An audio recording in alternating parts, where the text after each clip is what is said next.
Hi, I'm Tatiana Flis. And I'm Georgina Lewis.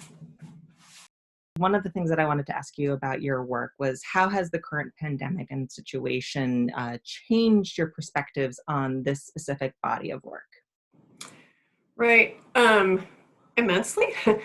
um, I started this series a while ago, and initially the idea was to take photographs of trash, and that kind of got narrowed down into photographs of chewing gum, discarded chewing gum.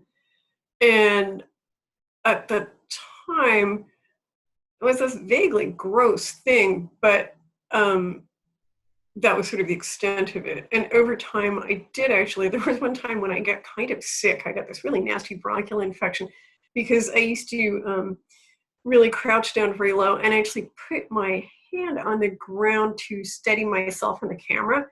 And I realized that I was really sort of effectively touching stuff that people had spat out. Um, and places like there are certain places where you can just find more of this, where you used to be able to. I honestly haven't been out in cities much, or crowded spaces to know. I hope that people are no longer spitting out gum and other things.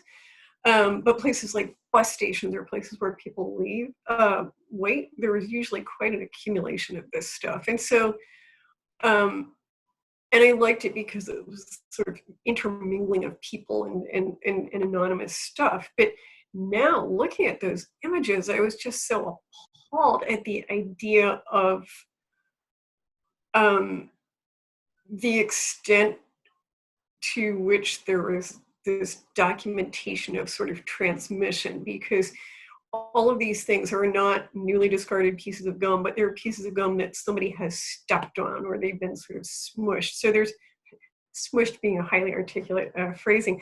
Oh, Um, there's so much direct interaction between people, and then my presence says at least a third, but probably many more, of photographing them. So I'm a complete germaphobe at this point, and I would be I certainly would not take these now.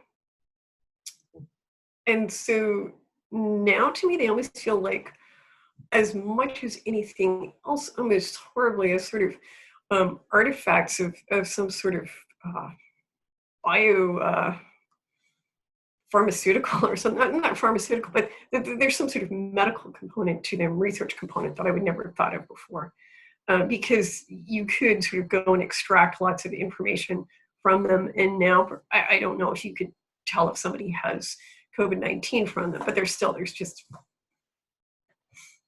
and so absolutely. so originally when you were drawn to them, it wasn't more of a documentation of what you were seeing in the world, or was it a beauty? I mean, So the beauty, no. So originally I had this crazy idea. I wanted to, and this is when I was taking pictures of trash of all kinds, I wanted to make wallpaper. I wanted to make an installation in which you could take these artifacts, these sort of discarded artifacts, material culture, whatever you want to call it, and line a room with it.